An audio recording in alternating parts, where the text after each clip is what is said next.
Pai, nesse momento nós vamos compartilhar a Tua Palavra, meditar na Tua Palavra. E eu quero, nesse momento, Deus, pedir, Espírito Santo, as Tuas revelações. Eu quero te pedir que o Senhor fale conosco nessa noite. Não propriamente o que a gente quer ouvir, mas, acima de tudo, o que precisamos ouvir. E nos dá o discernimento acerca da Tua Palavra, Deus. Porque queremos entender o que o Senhor tem para nós. Queremos entender o que o Senhor tem a falar conosco. Fala com cada um de nós, que eu possa ser um instrumento nesta noite de bênção, canal de bênção para a Tua igreja aqui reunida, Pai. Assim eu oro e te agradeço, Deus, no nome de Jesus. Amém e amém. Pode sentar. O tema da mensagem dessa noite é: quem é Jesus? Quem é Jesus?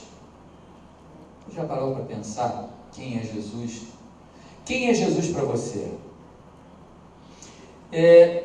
Veja, certa vez Jesus estava ensinando aos seus discípulos e ele parou e perguntou aos discípulos assim: quem o povo diz que eu sou? E os discípulos disseram a ele: bom, alguns dizem que o Senhor é um grande profeta da antiguidade, outros dizem que o Senhor é um mestre. Há também aqueles que dizem que o Senhor é Elias, a reencarnação de Elias. E outros dizem que o Senhor é João Batista. Jesus disse assim: muito bem, agora vocês, quem vocês dizem que eu sou? E Pedro, usado pelo Espírito Santo, disse: tu és o Cristo, o Filho do Deus vivo. E Jesus falou assim: Pedro, não foi carne nem sangue que te revelou, mas foi o meu Pai que está nos céus.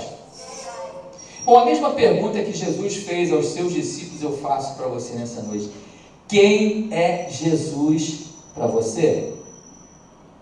Quem é Jesus? Para o povo de Israel, da época de Jesus, Jesus era um salvador. Jesus era um profeta. Mas Jesus era o Messias também, porque Pedro revela isso. Pedro, usado pelo Espírito Santo, diz assim: olha, tu és o Cristo de Deus, o Messias que Israel esperava. E o povo de Israel esperava o Messias que fosse um libertador, que viesse naquela ocasião com espada e libertando e guerreando contra os romanos e libertando o povo de Israel do jugo dos romanos. Mas não foi assim, porque Jesus não veio para libertar dessa maneira.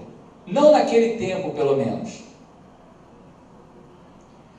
E Jesus, ele, certa vez, conversando com Pedro, com Tiago, com Tomé, conversando com Tomé, ele faz uma pergunta e Jesus lhe responde. E agora sim eu quero que você abra a sua Bíblia no Evangelho de João.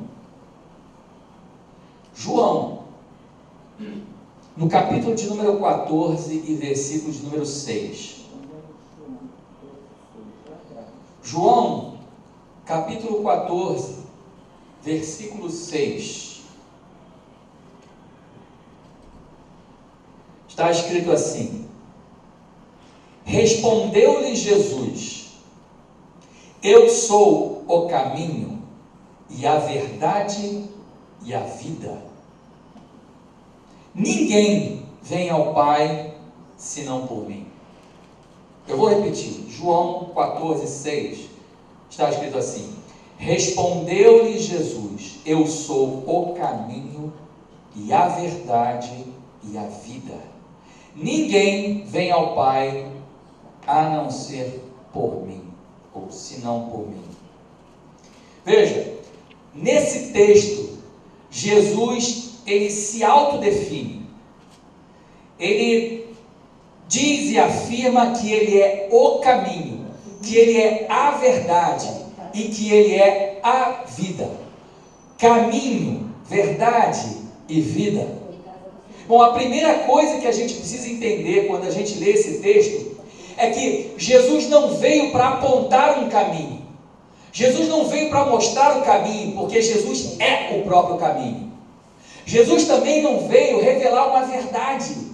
Jesus é a própria verdade encarnada. Jesus não veio simplesmente para nos dar vida. Jesus é a própria essência da vida humana. Jesus é a essência da existência do ser humano e de tudo que existe no universo.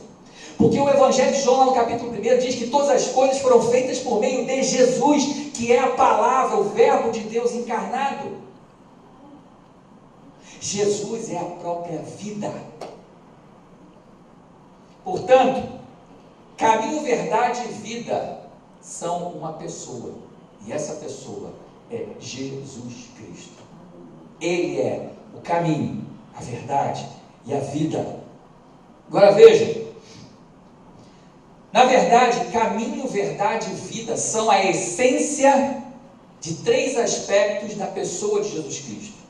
A essência de três aspectos da vida, ou da natureza do próprio Jesus Cristo, né? Quando a gente compreende o que é essa essência, o significado do que Jesus disse para Tomé, olha Tomé, eu sou o caminho, a verdade e a vida.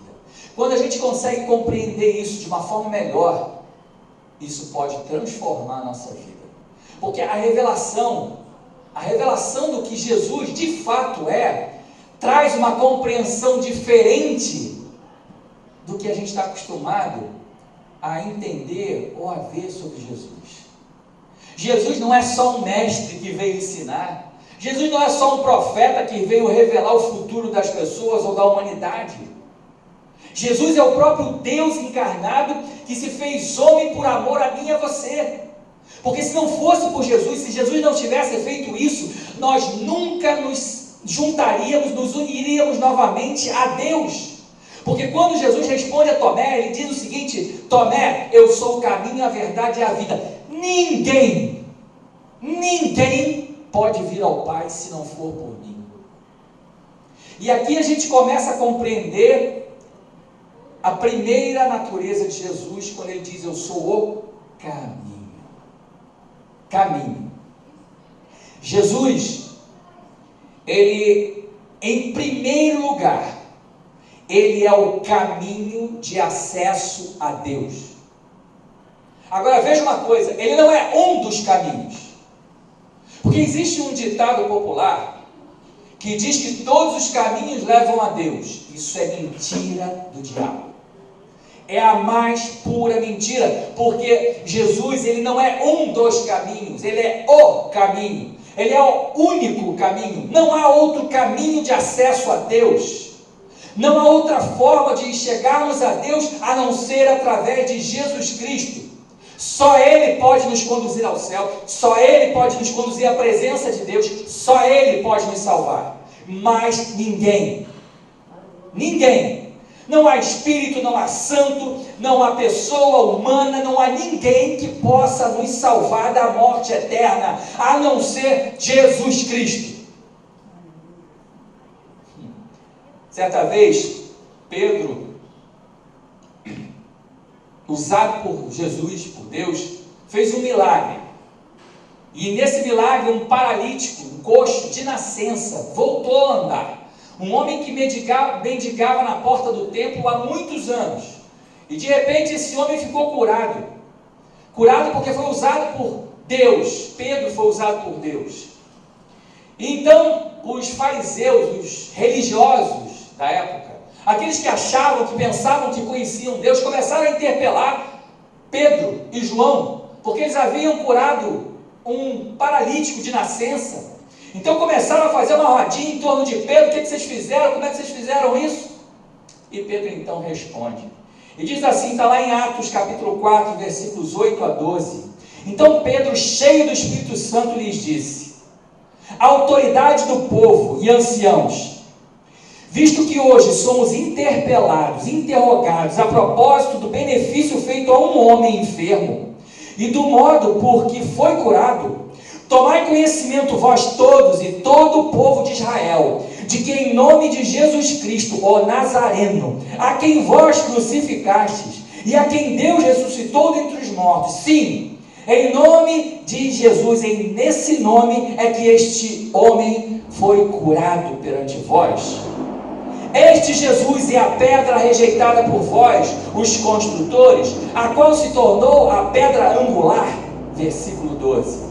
E não há salvação em nenhum outro, porque debaixo do céu não existe nenhum outro nome dado entre os homens, pelo qual importa que sejamos salvos.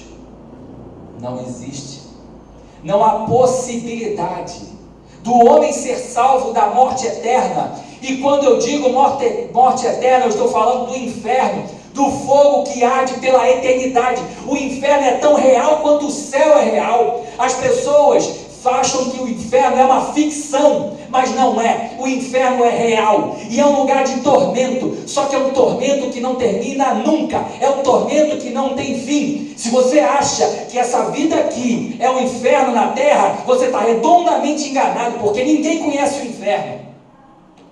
A descrição do inferno na Bíblia é algo terrível, é algo inimaginável, é algo insuportável para um ser humano de carne e osso. Mas a alma, ela vive pela eternidade. Você sabia que quando você morrer, a tua consciência vai continuar intacta? Tudo que você fez, você vai lembrar? Sabia disso? Só que o espírito e a alma não têm fim, não terminam, não acabam. Não há fim para a alma, há no corpo. Ainda que um fim temporário, porque a Bíblia fala que todos vão ressuscitar num dia. Mas há um fim. A alma, espírito, não morre. Nunca. Nunca. Então só existe um caminho, um único caminho para se chegar até Deus. E esse caminho é Jesus. O caminho chama-se Jesus Cristo. Mas veja, Jesus não é só o caminho para se chegar a Deus, ainda que isso seja a coisa mais importante, porque o caminho para a gente chegar a Deus é a coisa mais importante, é aquilo que de mais importante nós podemos ter na nossa vida, é a nossa reunião com Deus, é o nosso encontro com Deus. Mas Jesus, Ele também é o caminho para nós desfrutarmos de uma vida nessa terra. Jesus não veio só para nos dar vida eterna. Jesus veio para nos ajudar a viver nessa terra aqui e agora. Porque a gente não pode pular etapas. A eternidade, ela começa a ser vivida aqui e agora, quando a gente entrega a vida para Jesus. Só que a gente ainda fica um período aqui. Quando você entrega a tua vida para Jesus, você não vai embora para o céu de imediato. Pelo menos não a grande maioria. A gente continua vivendo aqui, passando por provações, passando por lutas, tendo tentações, caindo muitas vezes nelas. Mas é o Espírito quem nos ajuda. Jesus continua presente na nossa vida. E ele lá em Hebreus 13:5 ele disse: nunca, nunca te abandonarei, jamais te desampararei. Em Mateus ele diz o seguinte: eis que estou convosco todos os dias até a consumação dos séculos. Jesus disse certa vez também: onde houver 2 ou 3 reunidos em meu nome, ali eu estarei. Jesus é real, Jesus está vivo, Ele morreu sim, mas Ele ressuscitou e subiu ao céu em corpo físico, não foi espírito não, corpo físico, e existe, está sentado à direita de Deus Pai, Ele é Deus. Jesus é real, e Ele é o único caminho. Ele é o caminho de acesso a Deus, mas Ele também é o caminho aqui na terra. Ele é o caminho que nós precisamos ter, passar a aprender a ouvir, para que a gente possa ter uma vida nessa terra plena e com um propósito, porque Jesus disse o seguinte: eu vim para que vocês tenham vida e a tenham em abundância. O que é essa vida abundante? É uma vida plena, é uma vida com propósito, é uma vida que você não tinha antes de conhecer a Jesus. Porque é o seguinte, eu e você só conseguimos enxergar o que está na nossa frente. O ser humano só vê o que está diante dele, e mais nada. A gente não consegue enxergar o que está depois da parede. A gente não consegue enxergar o tempo. A gente não consegue enxergar 1 minuto à frente, 5 minutos, 10 minutos. A gente não sabe o dia de amanhã, o que vai acontecer conosco. Só que Jesus sabe. Ele é o nosso olho. Ele é aquele que pode ver, que sabe e conhece todas as coisas o tempo todo. Sabe, eu comparo Jesus com o Waze. Todo mundo aqui conhece aquele aplicativo, né? Waze. É uma maravilha aquilo. Waze. O Waze, você pega lá e coloca lá o destino onde você quer chegar. Você coloca lá o destino. Quero chegar em São Cristóvão. Quero chegar em São Cristóvão. Campo de São Cristóvão. Então você coloca lá o Campo de São Cristóvão. Quando você coloca o Campo de São Cristóvão lá, bota o número do lugar, inclusive, onde você quer ir, o Waze vai dar um tempinho e vai calcular algumas rotas. Normalmente ele faz 3 rotas, ele te dá 3 caminhos diferentes para você seguir. Mas ele te diz quais são os caminhos, porque o Waze ele calcula o melhor caminho, sempre o melhor caminho para você seguir. E o que significa o melhor caminho? O Waze vai ver se teve algum acidente naquelas vias, o Waze vai ver se tem alguma retenção, se há algum problema, o Waze vai ver qual é o melhor caminho e de um modo mais fácil para você chegar lá em segurança. O Waze vê uma série de aspectos para que você possa chegar ao teu destino, ao destino que você quer, da melhor forma possível. Mas tem uma coisa, o Waze, ele só indica o caminho.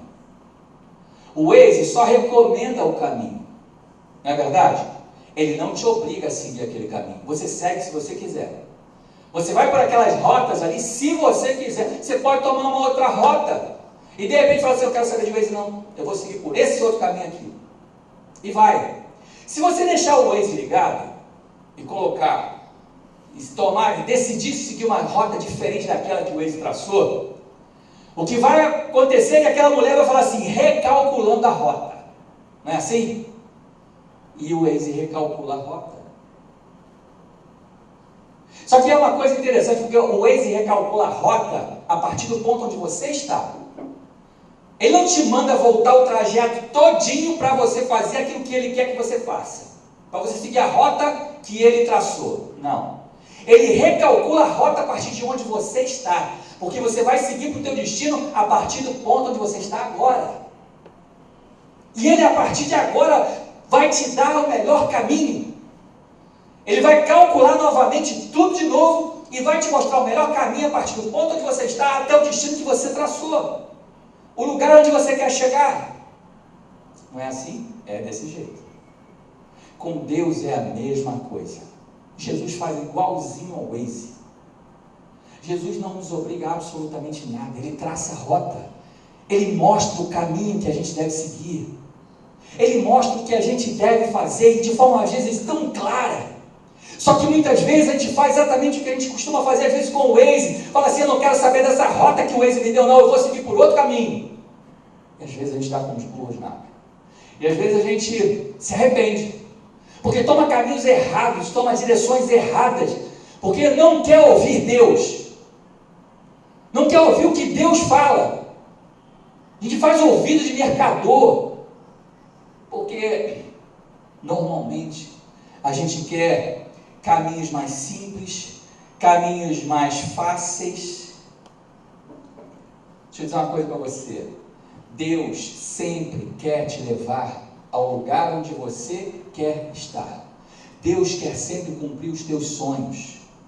Mas o caminho, a trajetória, até chegar ao cumprimento do teu sonho, você precisa deixar na mão de Deus.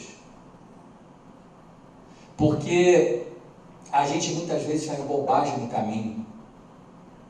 Deus quer, Jeremias fala, eu bem sei, Jeremias, lá em Jeremias 29:11, está escrito assim, olha, eu bem sei os pensamentos que tenho sobre vós, pensamentos de bem e não de mal, para vos dar o fim que desejais. Isso é Deus falando.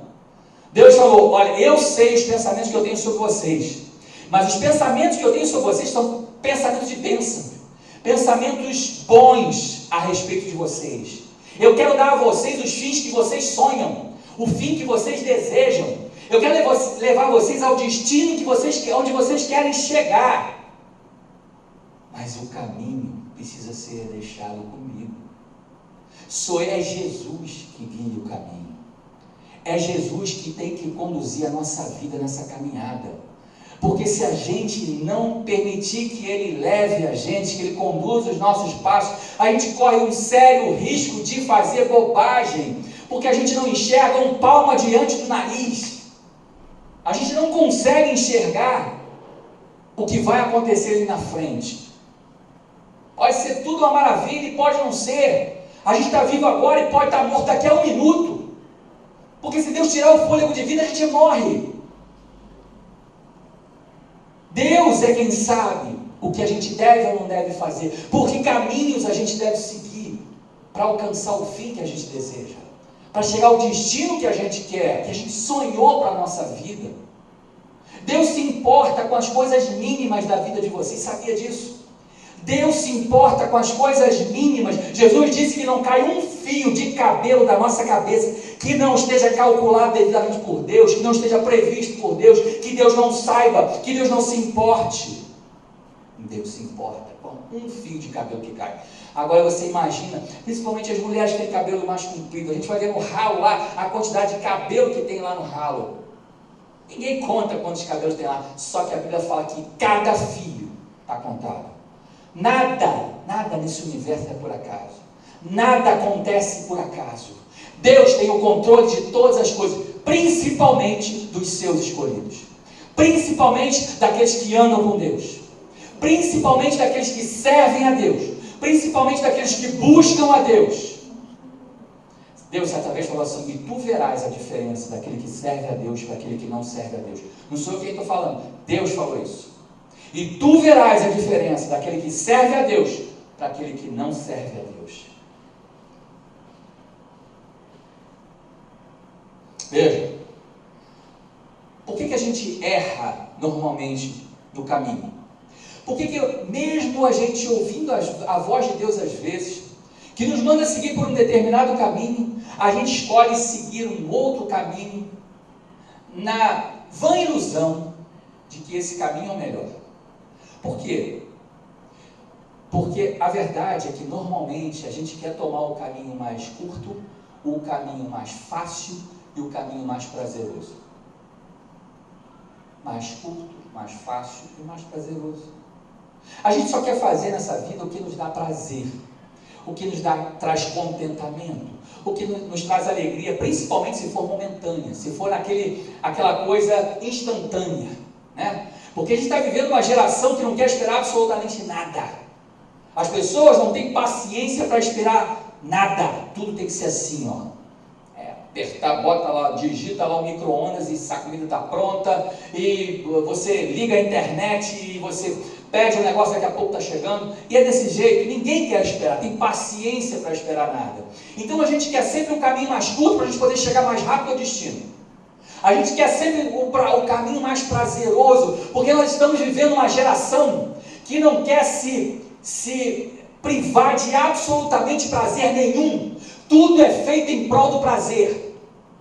As pessoas só querem sentir prazer e que se dane o resto das pessoas.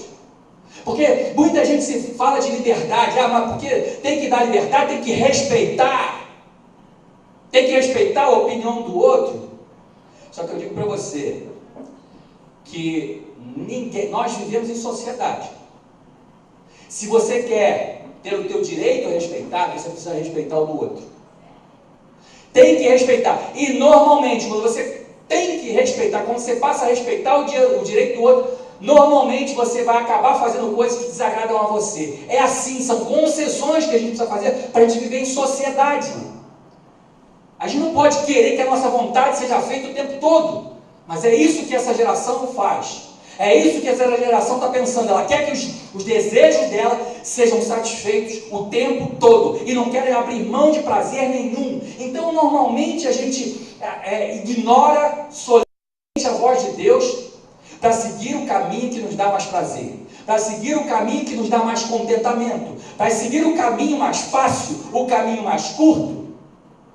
E sabe qual é a consequência disso? Dificilmente a gente chega ao destino. Não chega ao destino. Jesus disse assim, lá em Mateus 7, 13, 14, Mateus capítulo 7, versículos 13 e 14, Jesus disse assim, olha, entrai pela porta estreita, larga é a porta e espaçoso o caminho que conduz para a perdição, e são muitos os que entram por ela, porque estreita é a porta e apertado o caminho que conduz à vida, são poucos os que acertam com ela. Olha só que coisa. Jesus está dizendo o seguinte: olha, o caminho que leva à perdição, trocando em miúdos, falando de uma forma bem clara, o que Jesus está dizendo aqui, olha, o caminho que conduz ao inferno é largo, é fácil, a porta de entrada é muito larga, ninguém se esbarra um no outro, é muito fácil entrar por essa porta, porque a porta é larga, o caminho também é largo, tudo é bom, tudo é amplo, mas o caminho que conduz à vida, ou seja, o caminho que conduz a Deus, o caminho que conduz ao céu, a porta é estreita, a porta é apertado. O caminho que conduz à vida, ele também é estreito, ele é apertado, e poucos hão de passar por ele. Não sou eu quem diz, é Jesus. Foi Jesus. Jesus disse: o caminho que conduz à vida é apertado, a porta pela qual se entra nesse caminho é uma porta estreita, poucos vão passar por essa porta. Sabe por que poucos vão passar por essa porta? Porque ninguém quer se privar do prazer, ninguém quer se privar do aqui e agora, de sentir o prazer aqui e agora, não abrem mão de nada, não querem abrir mão das coisas dessa vida, em prol da eternidade.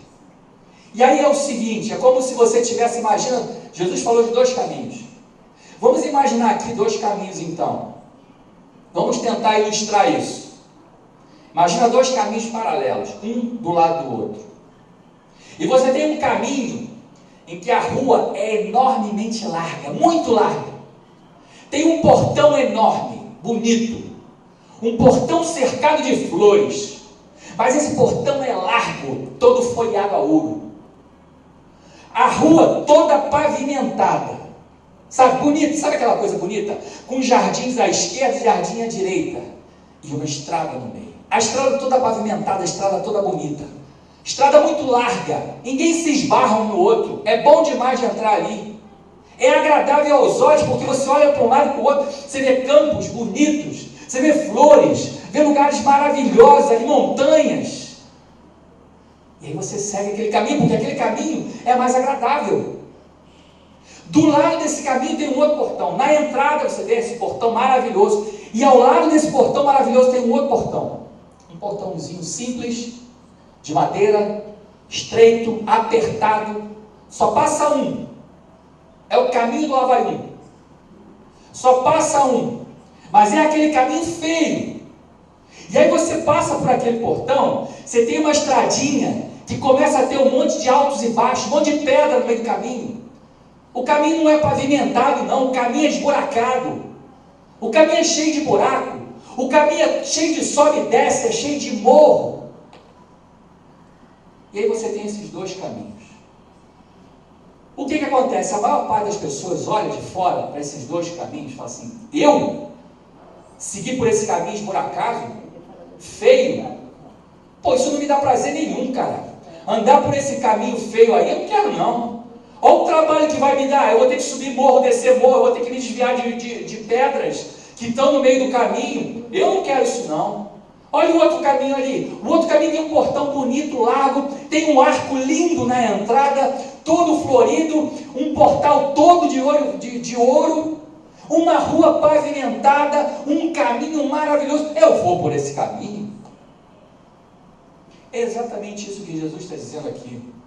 Existem 2 caminhos, a porta é larga, e o caminho que conduz à perdição, ele é muito amplo.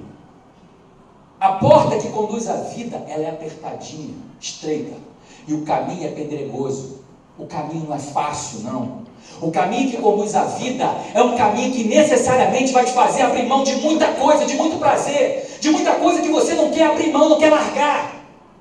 Esse é o caminho que conduz à vida, é assim que a gente encontra Deus, não é na facilidade não. Tem muita gente que prega o evangelho de facilidade, mas eu digo para você que o evangelho não é fácil de ser cumprido não, ele é bom, porque quando a gente decide seguir o evangelho, Deus nos ajuda, Deus nos abençoa, Deus nos fortalece para a gente fazer o que é certo, mas fazer o que é certo nem sempre é fácil. O caminho que conduz à vida é um caminho estreito. Agora você imagina a pessoa, entrou num caminho bonito, estreito, largo, e outro entrou pelo caminho difícil. Os dois estão, dois caminhos, vocês se lembram que eu falei que são paralelos. Então, um está andando ao lado do outro, um numa estrada feia, o outro numa estrada bonita. E eles estão seguindo. Os dois vão chegar ao fim da sua trajetória. Os dois. E aí vamos imaginar que nos dois casos, no final da estrada, tem uma cortina. Uma cortina. Você não vê o fim. Você não vê o que acontece no final da estrada. Você não tem visão do que está depois da cortina. O que te espera depois da cortina. Mas a cortina é o fim dessa jornada. A cortina é o fim dessa caminhada. E os dois vão chegar ao fim dela. Quando chega no fim, você tem que passar por essa cortina. Aquele que tomou o caminho largo, fácil, bonito, no momento em que ele passar por aquela cortina, ele vai cair num precipício.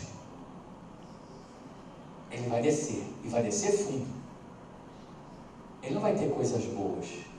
Mas aquele outro que escolheu o caminho apertado, no momento em que ele passa pela cortina, ele ao invés de descer, ele sobe. Ele vai direto para o céu. E a Bíblia fala que nós vamos andar por ruas de ouro. O céu é algo maravilhoso. Isso não é fantasia. Isso não é coisa de Hollywood, não. Hollywood muitas vezes quer fazer de ficção aquilo que está na palavra de Deus, coisas que são reais. E Hollywood quer transformar em ficção. Spielberg é mestre nisso. Só que isso é real. O céu é real. A vida eterna é real. O inferno, por outro lado, também é real. Qual o caminho que a gente vai escolher? O caminho que conduz à vida ou o caminho que vai conduzir à perdição? O Waze não te força a tomar nenhum caminho, assim como Deus também não te força. Deus nos dá liberdade de escolha e não obriga ninguém a segui-lo. Ninguém. Todos nós temos liberdade de seguir a Deus ou não. Amém? A segunda coisa, ou o segundo aspecto da natureza de Jesus, ou da essência de Jesus, é que ele é também a verdade. A verdade. O que é a verdade? Bem, para muitos, essa é uma questão filosófica, né? O que é a verdade? Dá para fazer um tratado de filosofia em cima disso. Porque o que é a verdade para você, pode não ser para o outro. Assim é o que diz a filosofia. A filosofia, ela relativiza a verdade. Bom, a verdade é muito relativa. Porque uma coisa pode ser verdadeira para um e não ser para outro. Pois eu digo para você que isso é uma tremenda balela. É uma tremenda mentira. Vamos dar um seguinte exemplo. Imagina uma cadeira de madeira. Como é que você vai dizer que essa cadeira é de ferro, se ela é de madeira? Se o material usado na sua confecção é madeira. Você está olhando e está vendo que aquela cadeira é de madeira. Só que muita gente quer dizer que aquela cadeira é de ferro. E começa a incutir na cabeça dos outros que aquela cadeira, ela não é de madeira, ela é de ferro. E de tanto ouvirem que aquela cadeira não é de madeira, é de ferro, as pessoas começam a acreditar que de fato aquela cadeira não é madeira, é ferro. Essa é a relativização que se faz em torno da verdade. O que é então a verdade? Primeira coisa que você precisa ter em mente é isso. A verdade não é relativa, a verdade é absoluta. A verdade é a realidade acerca de uma determinada coisa. Não existem duas verdades sobre a mesma coisa. Ou é ou não é. É sim, sim e não, não. Não existe meio termo. Não tem isso. E Jesus, certa vez, orando, lá em João 17, Jesus disse assim: Pai, santifica-os na verdade. A tua palavra é a verdade. Jesus falou isso. Pai, santifica-os na verdade, porque a tua palavra é a verdade. Bom, aqui a gente tem um ponto de partida. Então, o que é a verdade? Você quer saber qual é a verdade? O que é a verdade? A verdade é a palavra de Deus. A palavra de Deus é a verdade. Veja uma coisa, para você partir, para você saber se uma coisa é verdadeira ou não, você tem que ter um parâmetro, você tem que ter um paradigma, você tem que ter um lugar em que você vai partir dali para poder dizer se uma coisa é verdadeira ou não. Então, se você tira a palavra de Deus, se você tira a credibilidade da palavra de Deus, se você desconsidera a palavra de Deus, então eu posso dizer para você que qualquer coisa se torna relativa, porque uma coisa que é verdade para você pode não ser para outro. Mas quando você tem como parâmetro a palavra de Deus, que é a verdade, aí sim você então começa a entender o que é verdade e o que é mentira, o que é certo e o que é errado. Você precisa ter esse parâmetro no qual você tem que partir dele, para você entender e saber discernir o que é verdade e o que é mentira. E é exatamente assim que Satanás trabalha. O diabo, o que ele faz? Como ele sabe que a palavra de Deus é a verdade, o que ele faz é tentar tirar a credibilidade da palavra de Deus. Então, como é que o diabo trabalha? É simples. Ele trabalha fazendo com que a verdade se torne uma mentira e a mentira se torne uma verdade. O diabo, ele trabalha no inconsciente popular, fazendo com que as pessoas acreditem que a palavra de Deus é mentirosa e que as suas mentiras são verdadeiras. O diabo trabalha tentando tornar a palavra de Deus uma obra de ficção. Eu sou um exemplo disso. Porque antes de eu me converter, antes de eu encontrar Jesus, para mim a Bíblia era uma obra de ficção, não tinha verdade nenhuma na Bíblia. Porque eu dizia de forma arrogante: olha, a Bíblia não foi escrita pelo homem, a Bíblia é cheia de contradição, a Bíblia é uma obra de ficção, não tem verdade nenhuma nela. Mas era hipócrita, porque eu nunca tinha aberto a Bíblia na minha vida para ler. Já tinha andado por vários lugares, e o que eu falava era só porque eu ouvia os outros dizerem: a Bíblia é difícil de entender, a Bíblia é difícil de ler, a Bíblia é uma obra de ficção, a Bíblia não foi escrita por Deus, a Bíblia é cheia de contradição. Isso era o que eu achava, o que eu pensava. Até que um amigo meu se converteu e eu então comecei a ler a Bíblia para tentar desconvertê-lo, para tentar mostrar para ele que ele estava errado, que a Bíblia era um monte de balela. Então eu comecei a ler a Bíblia, eu não sabia por onde começar, comecei a partir de Gênesis e fui lendo, e fui lendo. E cada vez que eu lia, tudo que eu lia fazia sentido. Eu estava lendo um livro de história, daqui a pouco eu comecei a ver a manifestação de um Deus que eu não conhecia. Porque todo mundo quer te fazer acreditar que você precisa de um monte de intercessores, um monte de intermediários para chegar até Deus, e a gente não precisa, porque Deus é uma pessoa, e Ele está ansioso por você se relacionar com Ele. Deus quer que você se aproxime dEle para que Ele possa se relacionar com você. Então eu comecei a ver que aquilo que haviam me dito era uma mentira, porque eu estava assim entendendo a Bíblia, eu estava assim entendendo o que estava escrito, eu li e entendi, e se eu entendi, qualquer outra pessoa podia entender. Então eu comecei a ver que tudo aquilo que haviam me falado, ou boa parte do que eu havia aprendido a minha vida inteira, era mentira. Pessoas haviam me ensinado errado, não porque queriam me ensinar errado, mas porque elas estavam andando no engano também, porque elas pensavam que aquilo era verdadeiro, estavam fazendo de boa fé, mas no caminho errado, seguindo o caminho errado. E não foi ninguém que me falou isso, não foi ninguém que me revelou, eu não fui numa igreja para me falarem isso, eu aprendi e vi tudo isso lendo a Bíblia, lendo a palavra de Deus. Era eu e Deus, era o Espírito Santo me revelando que Ele é real e é verdadeiro.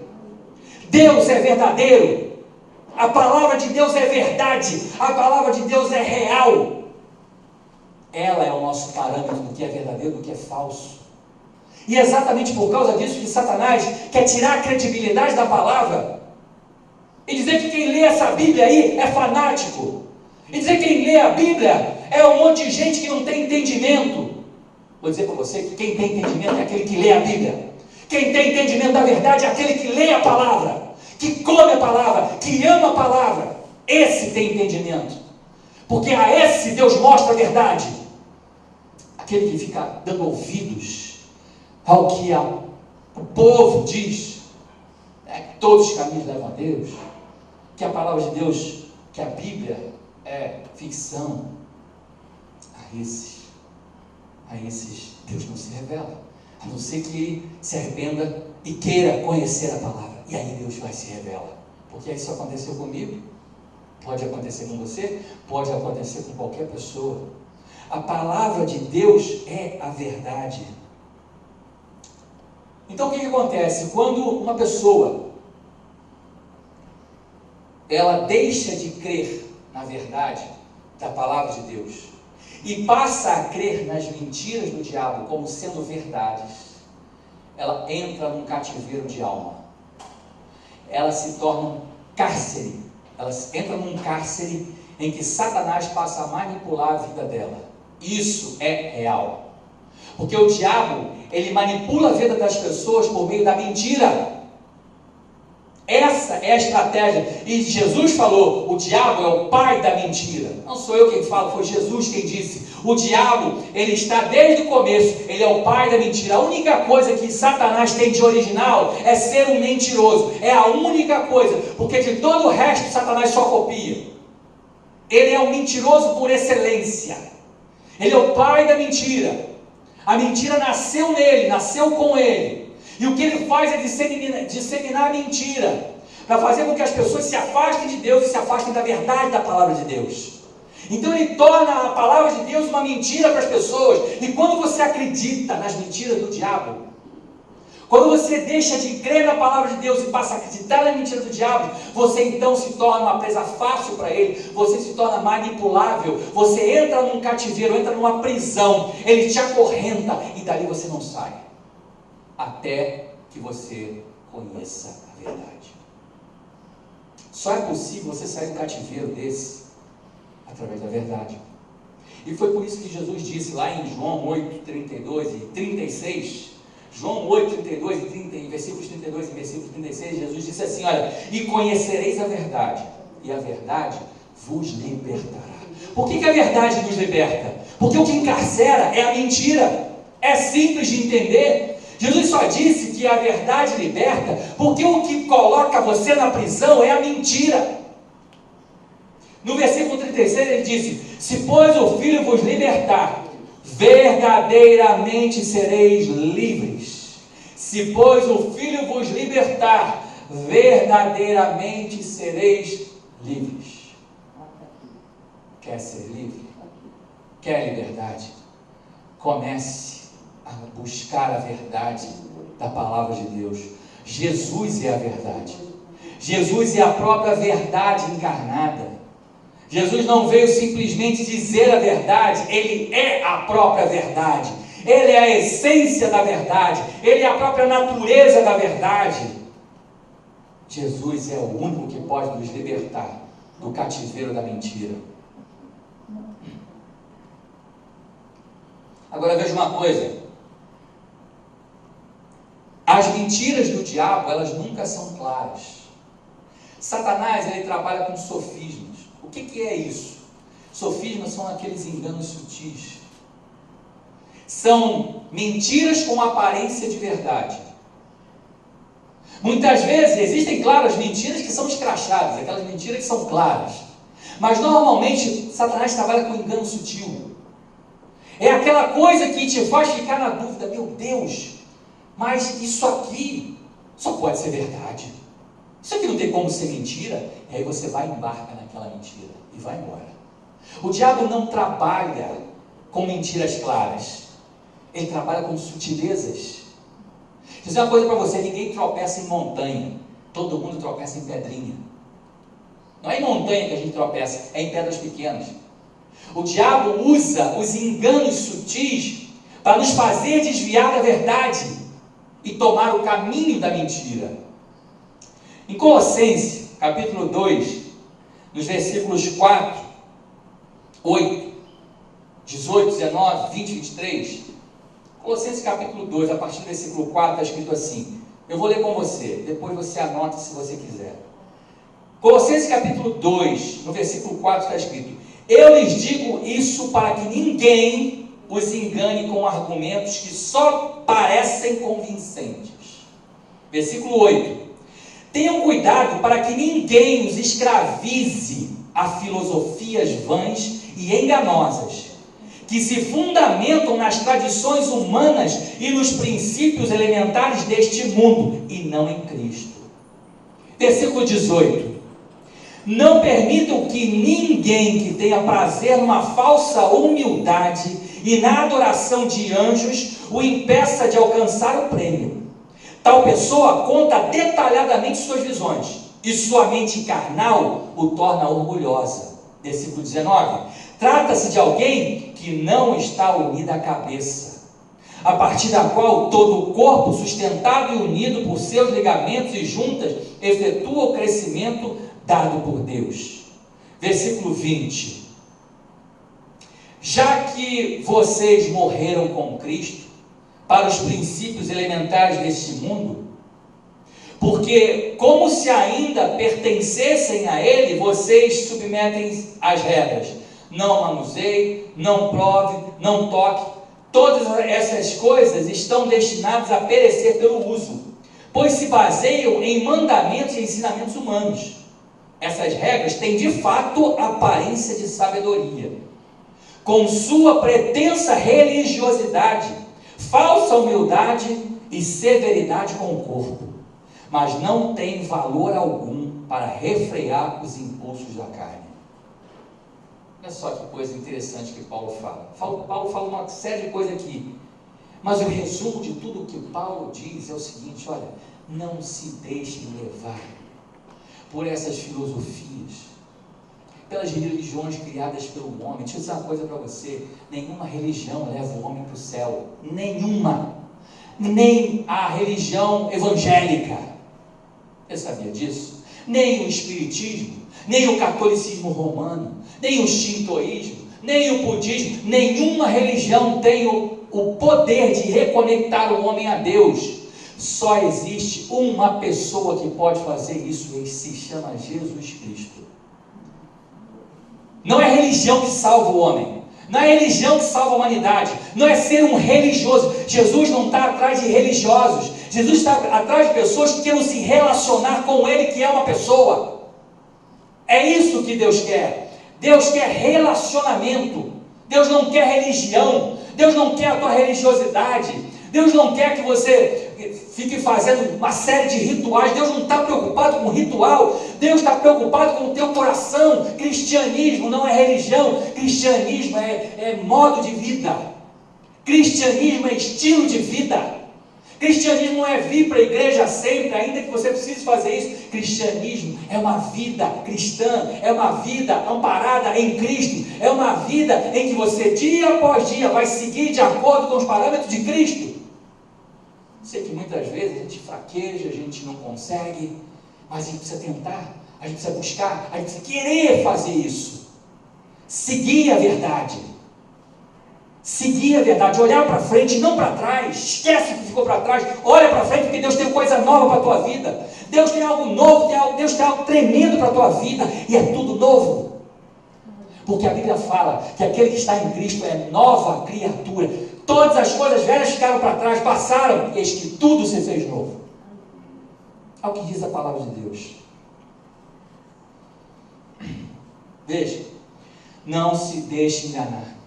A palavra de Deus é a verdade. As promessas que estão na Bíblia são verdadeiras. A gente precisa crer que a gente é o que a Bíblia diz que a gente é. A gente precisa crer que a gente pode o que a Bíblia diz que a gente pode. A gente precisa crer que a gente tem aquilo que a Bíblia diz que a gente tem. A mentira encarcera. Uma vez eu estava dando um seminário lá em São Cristóvão. E uma pastora, uma bispa, veio na aula seguinte. Eu tinha falado sobre a questão do encarceramento pela mentira. e dei um exemplo de uma pessoa que é chamada, desde a sua infância, ela foi chamada de burra, que ela não servia para nada, que ela não entendia nada. Dei um exemplo aleatório. E aquela pessoa, por acreditar que ela era burra, que ela não tinha capacidade intelectual para compreender as coisas, por ela acreditar naquela mentira, ela de fato não conseguia entender nada. Era uma pessoa que só ia mal na escola, uma pessoa que tinha dificuldade na sua vida.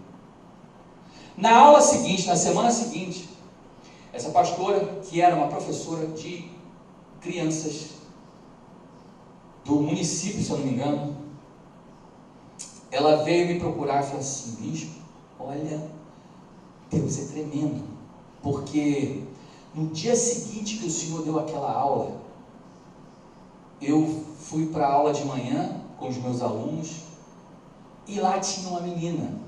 Essa menina tinha acho que uns 11 anos por aí, não é isso? 9 anos. 9 anos tinha a menina. E a menina, ela não conseguia fazer nada na escola, ela não conseguia ir bem, as notas dela só eram ruins, a menina não conseguia acompanhar a turma. E a vida daquela criança era assim, desde que ela, essa pastora, assumiu aquela turma. Só que aí aquela pastora se lembrou da aula, e ela veio e foi conversar com a menina. Deus deu um estalo nela, e ela veio conversar com aquela criança. Chamou a criança e falou: vem cá, fulana, por que você é tão bonita, você é inteligente, você pode tirar notas melhores, por que você só tira nota ruim, por que você não consegue acompanhar? E aquela criança virou para ela e falou assim: não, professora, a senhora está enganada, eu sou burra, eu não consigo entender nada, eu sou burra demais. Mas quem foi? A professora perguntou para ela: quem foi que disse para você que você é burra? A professora do ano passado falou que eu sou burra, que eu não aprendia nada, que eu não servia para nada. E aquela professora então virou para aquela criança e falou assim: olha, deixa eu dizer uma coisa para você, o que essa professora falou é uma mentira. Você é inteligente, você é capaz, você pode aprender, Deus tem coisas grandes para a tua vida, e você pode ser alguém na tua vida, alguém grande, alguém que vai fazer coisas grandes nessa vida. Você pode aprender, você pode sim acompanhar os outros colegas, os outros alunos. Bom, enfim, falou uma série de coisas e passou. Para resumir, aquela criança, na mesma semana, ela começou a fazer os deveres. Antes dos outros, ela começou a ser a primeira da turma. Na mesma semana, começou a ser a primeira da turma, começou a fazer os deveres, o que ela não fazia antes, começou a terminar antes das outras pessoas, começou a fazer tudo certo, começou a entender tudo certo, a participar das aulas. Enfim, aquela criança foi transformada, mudada, da noite para o dia. Sabe por quê? Porque ela conheceu a verdade, e a verdade a libertou. Ela achava que ela era burra, que ela não podia aprender, mas agora ela já podia aprender, agora ela estava aprendendo. E a vida daquela criança foi transformada. E eu tenho certeza, não sei depois o que aconteceu, mas eu tenho certeza que o resto da vida daquela criança, ela vai ser outra. Porque ela estava presa. Era um cárcere, era uma prisão. O cárcere da mentira. É exatamente assim que Satanás faz. A gente precisa ter em mente que o que Deus de fato tem para nós está na Bíblia. A Bíblia tem promessas. A Bíblia diz que você é filho de Deus. A Bíblia diz que nós vamos julgar os anjos. A Bíblia diz que nós somos reis e sacerdotes. A Bíblia diz que nós temos que Deus é o dono do ouro e da prata, Ele nos dá tudo que a gente precisa. A gente precisa crer que a gente pode. Jesus nos deu poder, nos deu autoridade para pisar serpentes e escorpiões sobre toda a força do mal, e nada absolutamente pode nos fazer dano algum, porque Jesus nos deu autoridade, e a gente precisa crer nessa autoridade que a gente já tem, e que Jesus conquistou para nós na cruz do Calvário. Nós não somos fraquinhos, nós nos fazemos fracos, para ganhar aqueles que não conhecem a Cristo, mas diante do inferno, nós somos fortes, e Satanás sabe disso. Satanás sabe que uma pessoa que conhece a verdade, uma pessoa com Deus, ela não precisa de exército não, Porque Deus destaca um exército celestial por nossa causa. Amém? E a terceira e última, para a gente encerrar. A terceira e última coisa que Jesus é, a essência de Jesus, é que Ele é a vida. Ele disse: eu sou o caminho, a verdade e a vida. Vida. O que é vida? Deixa eu dizer uma coisa para você. A vida, a palavra vida, no Novo Testamento, que foi escrito em grego, ele utiliza duas palavras que são traduzidas como vida para o português. Mas o grego, que é um idioma muito rico, ele utiliza duas palavras diferentes para definir vida, aquilo que é vida para nós. A primeira palavra utilizada no grego é bios. Bios. Bios significa vida. Só que bios significa a vida finita. Aquela vida mortal, a vida que tem fim. A vida que tem um começo e um fim. Então, biologia, né, vem da palavra bios, tem o prefixo bios, biodiversidade, biofísica, enfim, mais diversas formas, né? Significa vida. Vida. Só que a vida finita, a vida material, aquela vida que um dia vai ter fim. A segunda palavra que define vida no Novo Testamento em grego é zoe. Zoe. A palavra zoe também significa vida, só que, diferentemente de bios, a palavra zoe define a vida que não tem fim, a vida eterna. A vida que não acaba, a vida que se sobrepõe a bios, a vida bios. Então Jesus, certa vez, lá em João 10:10, Jesus disse assim: olha, o ladrão vem senão para roubar, matar e destruir, mas eu vim para que vocês tenham vida e a tenham em abundância. Essa palavra vida, utilizada por Jesus no original, é zoe, não é bios. O que Jesus estava dizendo é o seguinte: olha, em outras palavras, a vida bios vocês já têm. Vocês têm a vida bios. Vocês são criaturas de Deus. Toda a natureza foi criada por Deus e toda ela tem vida, porque Deus não cria nada morto. Tudo que Deus faz tem vida. Então a vida bios está em todos os seres vivos sobre a terra. Então, bios você já tem, mas eu vim para dar uma vida diferente a vocês. Eu não vim dar vida bios para vocês, eu vim para dar uma vida zoe para vocês. Eu vim dar para vocês uma vida que não acaba. Eu vim dar a vocês uma vida que não tem fim. Eu vim dar a vocês a vida de Deus.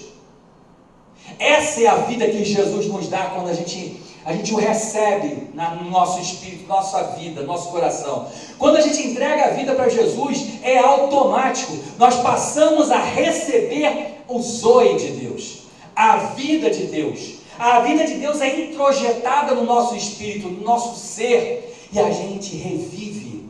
Agora você tem não só o bios, mas você tem também o zoe. Você tem não só a sua natureza humana, a vida finita, porque você vai morrer um dia, ou se Jesus não nos arrebatar, mas você vai morrer um dia, então essa vida vai ter um fim. Essa é a vida bios. Só que, quando você entrega a tua vida para Jesus, você recebe o zoe de Deus. E o zoe se sobrepõe ao bios. Então, na verdade, os dois passam a coexistir dentro de você. Você tem bios e tem zoe. Você tem a vida finita, mas o infinito está dentro de você. O imortal está dentro de você. O eterno está dentro de você. E o que é eterno, ele restaura todas as coisas. Sintetizando, quando você entrega a tua vida para Jesus, você recebe a vida de Deus. E a vida de Deus, ela restaura toda a nossa vida. Tudo que está morto dentro de nós, tudo que está morto ao nosso redor, tudo que está morto na nossa vida, tudo aquilo que diz respeito a nós e que nos envolve, que esteja morto, vai receber a vida de Deus. E essa vida é a vida eterna, é a vida espiritual, não é uma vida finita. É a vida que não se acaba. Deus transforma todas as coisas. Deus restaura todas as coisas. Jesus ressuscita tudo aquilo que morreu. Veja o que está escrito lá em Certa vez, Jesus conversando com Marta, está lá em João capítulo 11, versículos 25 e 26, Jesus disse assim, ó, disse-lhe Jesus, eu sou a ressurreição e a vida. Quem crê em mim, ainda que esteja morto, viverá. E todo aquele que vive e crê em mim, nunca morrerá. Crês tu isto? Então, entenda o seguinte, quando nós entregamos a vida para Jesus, o que se perdeu é restaurado. O que morreu é ressuscitado. Porque Jesus é o príncipe da vida, não da morte. Todo enterro onde Jesus chegou, o morto reviveu. É só a gente ler os 4 evangelhos. Todos os enterros onde Jesus entrou, que Jesus participou, o enterro não se concretizou, porque Jesus ressuscitou o morto. E é isso que Jesus faz na nossa vida. Jesus ressuscita aquilo que morreu, Jesus restaura o que se perdeu, Jesus dá vida àquilo que estava morto.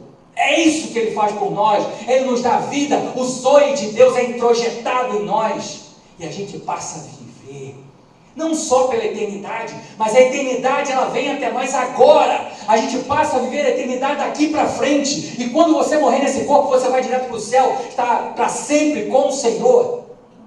Não há mais morte. É isso que Jesus está dizendo assim, todo aquele que crê, aquele que vive e crê em mim, nunca morrerá, nunca morrerá, jamais morrerá, não vai ter fim, não vai terminar. Essa vida breve aqui na terra, ela vai ter um fim, mas é um fim só do teu corpo. Você só vai trocar de lugar, a tua vida vai permanecer intacta, agora no céu com o Senhor. Amém? Amém. Vamos ficar de pé, então, para a gente encerrar. Então eu faço a pergunta que eu fiz no início para você. Quem é Jesus para você? Quem é Jesus? Veja uma coisa, lá em João 4, João diz assim, ali estava a vida, e a vida era a luz dos homens. A luz dos homens. Jesus, Ele não só que nos dá vida, mas é aquele que nos guia, é aquele que ilumina os nossos caminhos. Jesus é aquele que é a verdade. Jesus é aquele que nos conduz na nossa caminhada, se a gente permitir, se a gente quiser, se a gente deixar. Jesus então vai nos conduzir, Jesus então vai nos levar, Jesus então vai transformar. Tudo aquilo que está errado na nossa vida vai ser consertado, porque Deus é poderoso para fazer infinitamente mais além daquilo que a gente pede, pensa ou espera. Jesus é muito mais poderoso do que a gente pode imaginar, e é Ele quem restaura, Ele é o restaurador, Ele é o dono de todas as coisas. Quem é Jesus para você? A partir de hoje, a minha oração é que você veja Jesus de uma forma diferente. Veja Jesus não com os olhos da religião, aquele Jesus que foi pregado na madeira e que fica preso num crucifixo. Não é esse o Jesus a quem eu sirvo. O Jesus a quem eu sirvo não está preso num crucifixo. O Jesus que eu vivo, a quem eu sirvo, Ele morreu sim, mas ressuscitou e está vivo. Vivo para sempre. Esse é o Jesus a quem eu sirvo. Esse é o Jesus que eu prego. E esse Jesus que eu vou encontrar um dia. É com esse Jesus. Não é com Jesus morto. Jesus está vivo. E o Jesus é o Senhor da vida. O Jesus é o Senhor da verdade. O Jesus é o Senhor, é o dono do caminho. O caminho que nós devemos seguir para chegar até Deus. Ele é o único caminho. Ele é a única verdade. E Ele é a vida. Amém? Feche teus olhos. Vamos orar agora. Pai, em nome de Jesus, a Tua palavra foi pregada aqui nessa noite. E eu quero te pedir agora, Deus, que tudo aquilo que morreu dentro de nós, receba agora a vida. As pessoas que vão estar assistindo esse vídeo pelo YouTube, Pai, que o Senhor esteja tocando nos seus corações também. Pai, transforma vidas. Pai, transforma corações. Pai, transforma as pessoas, Pai. Tudo aquilo que morreu, que o Senhor esteja ressuscitando. Tudo aquilo que se perdeu, seja restaurado, seja encontrado. Deus, em nome de Jesus, que o Senhor esteja abençoando cada um de nós, que possamos de verdade, Deus, seguir o Teu caminho, seguir a Tua orientação, seguir a Tua direção, Pai, porque Tu és o caminho, Jesus. Então nos ajuda a caminhar de modo a nunca Te abandonarmos, de modo a nunca nos afastarmos do caminho que o Senhor tem para cada um de nós. Deus nos mostra a verdade todos os dias, nos revela a verdade, nos ajuda a não só falar a verdade, mas viver a verdade, Deus. Em nome de Jesus, nos ajuda também, Deus, e nos enche com a Tua vida, com o zoe de Deus, a vida eterna. Que essa vida, Deus, possamos começar a experimentar a partir de agora, a partir de hoje, Deus, a eternidade, que possamos experimentar a eternidade a partir de agora, que possamos sentir essa vida fluindo dentro de nós todos os dias, que tudo aquilo que é morte, tudo aquilo que se diz morte dentro de nós, vai embora agora em nome de Jesus, e que o Senhor nos encha da Tua vida, da vida de Deus, da vida abundante que Jesus conquistou para nós na cruz do Calvário. Que essa vida enche a nossa mente, o nosso coração, o nosso espírito, a nossa alma, enche os nossos familiares, enche a nossa casa, o nosso trabalho, encha tudo aquilo que diz respeito a nós. Que a Tua vida superabunde dentro de nós, transborde dentro de nós, Pai, e que tudo seja para a honra e para a glória do Teu nome. É em nome de Jesus que eu oro e desde já Te agradeço, Pai. Amém e amém. Glória a Deus. Aplauda o Senhor Jesus. Glória a Deus. Jesus é bom.